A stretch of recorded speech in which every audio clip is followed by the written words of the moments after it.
3 years after its launch in 2010, is Washington, D.C.'s Capital Bike Share a glass half empty or a glass half full? Capital Bike Share has been a complete game changer in the way that people perceive cycling in the nation's capital. So 3 or 4 years ago, the general perception of cyclists was pretty renegade bunch of people running over old ladies on the sidewalk, not a very good group on whose behalf to lobby.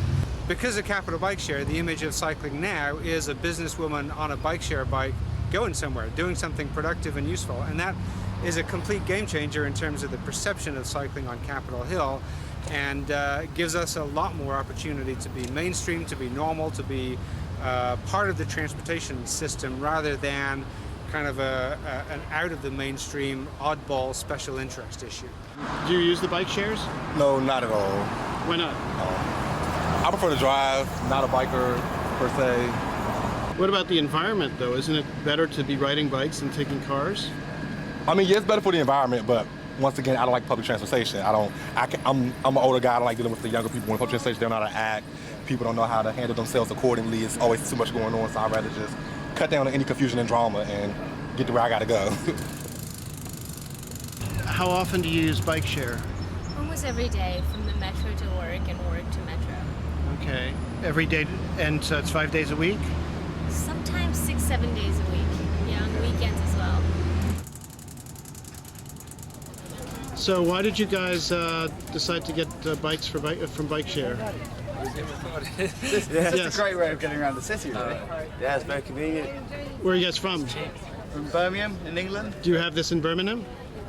In London we do. In London, Yeah. Barclays Bikes in London. Yesterday we were walking on the street and we thought this quite interesting. So we decided to try since it's not expensive and it's a good way to go to all the tourist places around here. When I first started riding, I was very nervous about people, the drivers, and who's going to hit me. I got to be aware of what's going on. What I found is it's the people that are walking on the sidewalks or crossing the street that you got to be most concerned about. The drivers are extremely courteous and definitely keep an eye on you. And as long as you're paying attention to what you're doing, you'll be fine. Right. And has it changed your life at all? Oh yeah, I'm a million times healthier than I was 3 months ago when I started. So just from the health aspect and being more productive at work, it's changed everything. Riding home gives me a chance to kind of decompress, and I got 30 minutes of alone time to just unwind, and by the time I get home, I've left work behind and I'm ready to have a productive personal life. Bigger benefit, he sleeps better at night. It's really, really easy for me to just pop out my key here, put it right in, get a bike. I can go anywhere, pretty much anywhere in the city. They are blowing up. They're everywhere. They have the app on the phone. So it's as convenient as you can get. It's great. It's been a tremendous success in DC. At first there was a lot of NIMBYism going on where neighbors didn't want it on their street. They thought it would encourage loitering or the like, but now it's flipped where people are actively encouraging or begging for stations. So it's really encouraging to see how successful bike share has been in the city, and it's also encouraging to see how much it's spreading to other places like New York.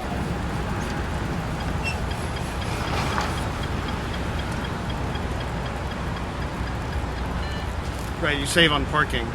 Sorry? You save on parking. Yeah, oh definitely. Yeah, and see, it saves time too. I really think Capital Bike Share is a great tool to expose people to biking in the city. It's a really great way to get around and see the city for people that don't have a bike otherwise. Do you know which of your bike share stands is getting the most use? DuPont, one on Mass Ave and DuPont Circle, is the most popular stations in terms of rentals and returns. And then the least popular station is at MLK and Alabama Avenue, across the river in Ward 8. Wow, you know, that's how rarely I even need to go to these stations in Anacostia. This is the movement for the last 24 hours. Somebody 24 hours ago, or a little less, 23 and a half hours ago, looks like one bike was dropped and then picked up. This could have been just one of the technicians checking the bikes in the station. What does that flat line tell us? Nobody uses the bikes.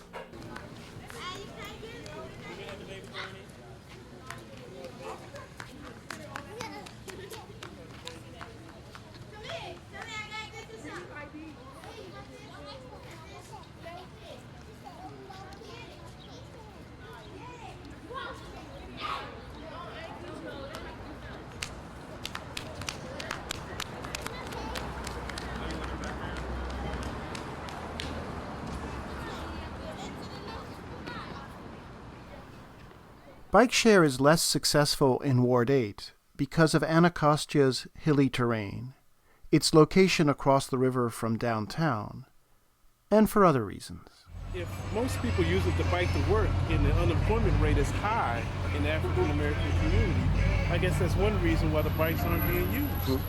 That's definitely a reason.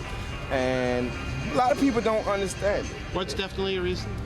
Because you're talking about the unemployment rate. If a lot of people are using the bikes to commute to work and the unemployment rate is so high, then that might be a reason why a lot of people are not using it, which might be true. But again, also, a lot of people might be scared of the technology. What, because of the credit card or because the of the debit credit card, the issue? debit card, you got to give up information. People don't, a lot of people in the African American community are reluctant to give up information. So if they, like when I say advertise to the African American community, if you show them how they can use it, how it works, the benefits of it, and where the information is going.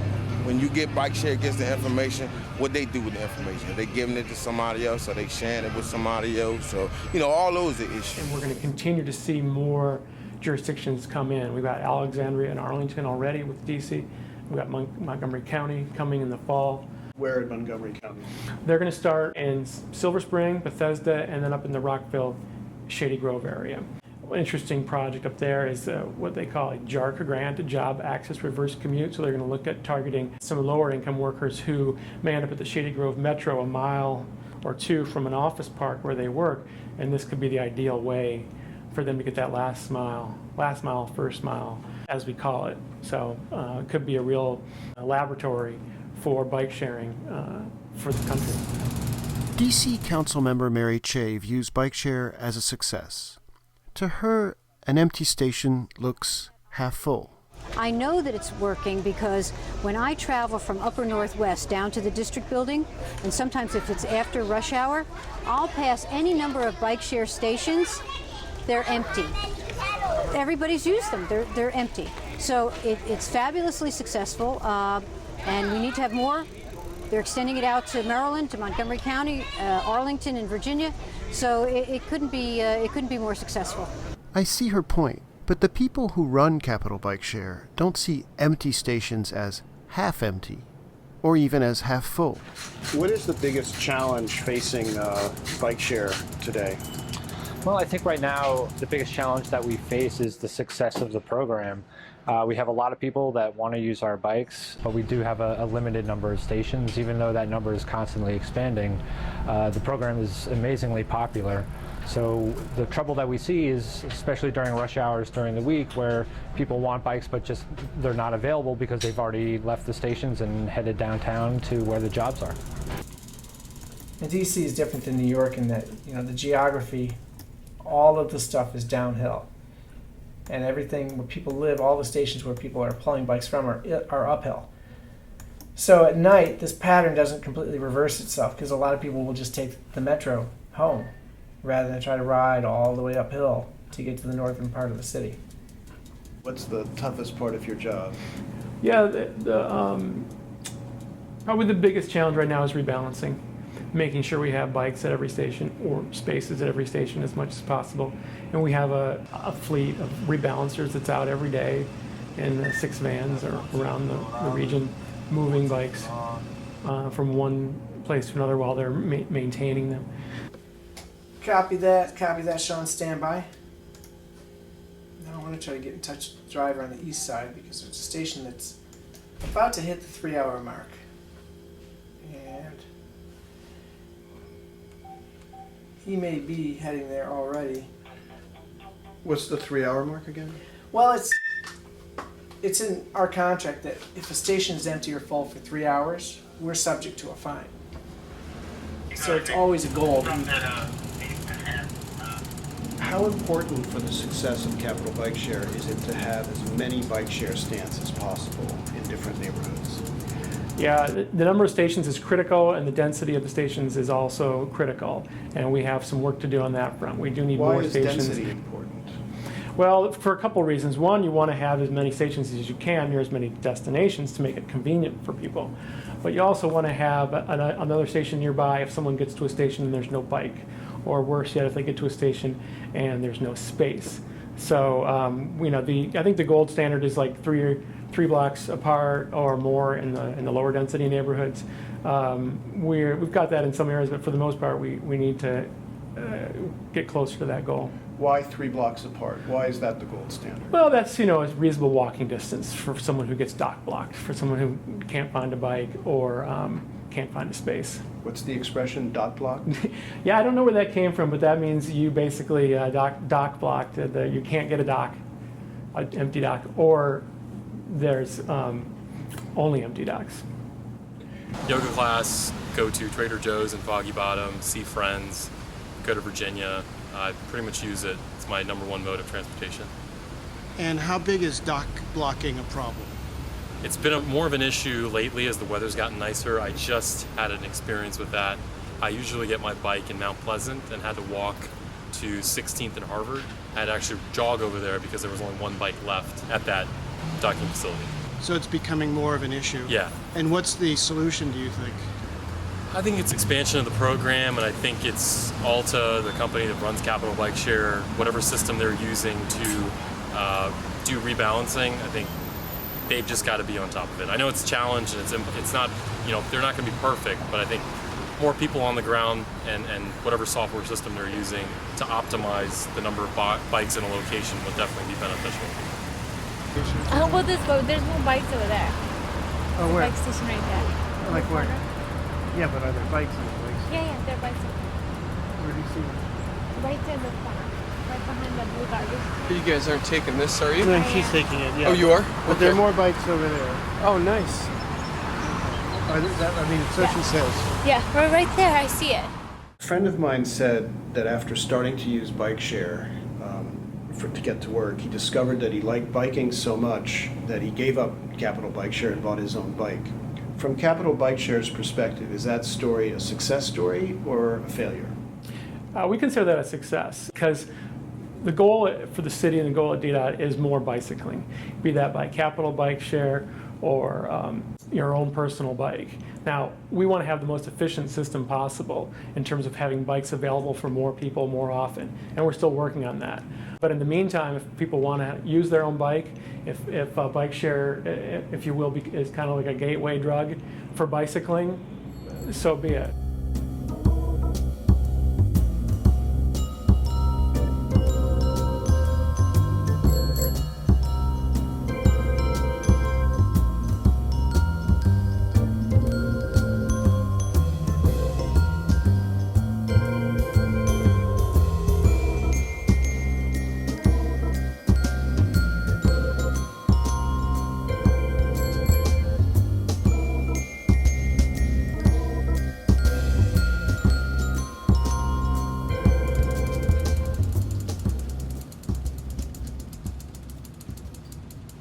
Bicycling is part of what we need to be able to deal with our success. DC's economy is doing very well, and for a lot of people, still a lot of people need help. But anyway, we're seeing increased population in the city. We are seeing more jobs. We expect by 2015 to have an 11% increase in transportation demand in some of the busiest parts of downtown. So it's going to be transit, it's going to be bicycling, it's going to be walking that allows us to continue to grow our economy because we're a landlocked city. If we continue to grow both in DC and the region, we can't complete all our trips by car. What if there were no Capital Bike Share? Would there be any downside for Washington as it's growing? Definitely on the environmental side, if we replace those trips with car trips, single occupancy vehicle trips as we call them, that's going to just put more cars on the road. And even 3, 5, or 10% at rush hour increase in the number of vehicles can have a huge impact. Capital Bike Share, to rebalance its bike station, uses vans that are burning diesel fuel. Are we helping the problem of carbon emissions, or are we making it worse? Well, remember with bike share, we're comparing it to other forms of transportation. And if you compare bike share and bicycles overall to other forms of transportation, clearly cycling, and bike share in particular, is energy efficient. So it's true that there may be some expenditure of energy when bikes are rebalanced, but for the most part, bike share trips are not only clean and quiet and good for people's health, but they don't burn any fossil fuels. We were biking up this fight. It was kind of a long hill, and I was struggling a little bit, and I was going pretty slow. And this motorist kind of honked at me a little, and I got kind of annoyed because I was just thinking okay, first of all, would you rather I be in a car and clog up the streets more? And second of all, I got kind of hoity-toity. I was I'm doing so much more for the environment than you are. So, but yeah, I think definitely more bike lanes would really solve that problem because, like you said. So all agree that biking is good for the environment. But how much does bike share do for the environment? The answer may depend on whether one looks at its contribution as a glass half full, a glass half empty, or just a drop in the bucket. Take getting to the ballpark. Right now people are still coming to the game. Game starts at 7. So that's the time when the station's going to be full. And then we're going to half empty the station, so when the people go back home after the game, they still have bikes. Don't take this the wrong way, but I was at the game last night. There were 33,000 people. That's what's 10 bikes going to do for 33,000 people? Well, it can be a lot, especially for those 10 people that are waiting for the bike. You know, the bike share people take pride in getting 10 extra bikes out to the ball game. Does that make any difference when you've got 33,000 people leaving the stadium, most of them getting in a car? Well, you're right, not everybody takes bike share to the Nats game, but nor would we expect that everybody would choose to do that. By giving people options, we've clearly seen that the number of people who choose to drive to the game is a lot less than other ballparks where people may feel that they really don't have any option to walk or to bike or to take transit. We can continue to push on the rebalancing, but that's really not the goal, to have vans driving bikes around all day. It's to have these stations, to the extent possible, balance themselves. So that takes more stations and larger stations, and we're working on that. Until bike share finds a way to rebalance its stations without a fleet of bike-filled vans constantly roaming the city, it will be, for many, a glass half empty, except perhaps on pleasant summer weekends. In some cases, when there's a lot more activity on a warm Saturday in the summer, or just a nice day that might come along after a long period where we've had a lot of bad days in weather-wise, you'll see the number here right now, the average, we've got 164 bikes in use. I've seen some days in the summer where we had 400 bikes in use for 8 straight hours. When there's a lot of bikes being used all at once, it actually takes some of the pressure off the rebalancers because the stations don't stay full or empty for long. There's always someone that's going to pull a bike from a station, even in random areas of the city. So the more activity that happens, sometimes it helps us out. It gets the bikes circulating all throughout town. On summer weekends, bike share users not only share each other's bikes, they share each other's energy in transporting those bikes from station to station. The system, like the environment, replenishes itself. Like a rainstorm dissolving into a sunny day, the end of one person's bike share ride delivers the bicycle that another person will pedal to another destination. Because stations don't stay completely full or completely empty for too long, bike share on weekends becomes a glass half full and half empty. What changes in our lives would it take for bike share to become self-sustaining during the work week? Already, bike share is part of the evolving look of our future communities. We are seeing more density, or at least more development around these nodes, like transit nodes, bus stops, mixed-use centers, shopping centers. So I think we're going to continue to have more right ground, if you will, for bike share stations. And as a matter of fact, what we're doing when we see these developments coming in at DDOT, we get to see these in the planning phases. We're trying to incorporate the bike share station into the development, bake it in a year or two ahead of time, so it will be installed when the development is built and there'll be space for it, and there'll be the customers, the new residents, and the residents that are now going to be using that shopping center will be able to take advantage of it. Building communities that are energy efficient is all about choices. If people can live near where they work, if people can live near where they shop and where their kids go to school, they tend to drive a lot less, especially when those communities provide choices for people and how they get around. And if communities are built in ways that are space efficient, but also allow people to choose how they move around and how often they move around, those places clearly tend to have less driving, and that means less reliance on fossil fuels.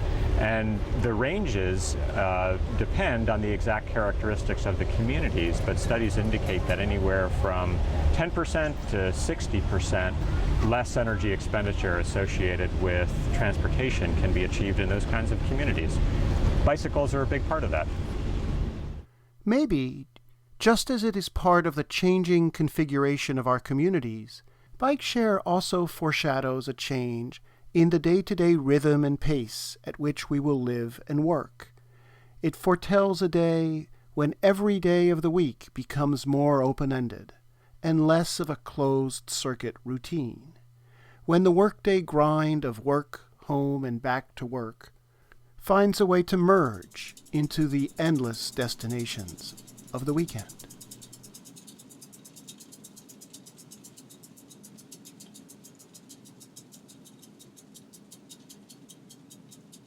One major goal of the sustainability plan of Mayor Vincent Gray is to reduce the number of trips taken by car in Washington, D.C.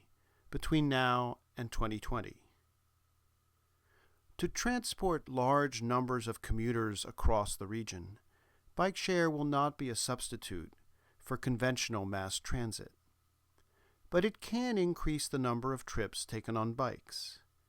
And maybe to achieve this goal, it's okay that bike share stations will always be in need of some rebalancing, since each person who gets dock blocked is reminded that bike share is only a glass half empty, that the ultimate goal is for more people to be using their own bikes. Is bike share helping to reduce the number of trips taken by car in Washington, D.C.? Judging by all those people cheerfully riding red bikes around town, quite possibly. I ride a bike because it's more efficient mode of travel. It keeps me healthy, keeps me strong. It's just easy to ride through the city on a bike. I mean, I'm keeping the city clean. You know, clean air for my kids and her kids to come. So that's why I ride a bike. It's cool. So maybe it doesn't matter ultimately whether we view bike share as a glass half empty or a glass half full. Either way, our environment could use some rebalancing. Take care. You too.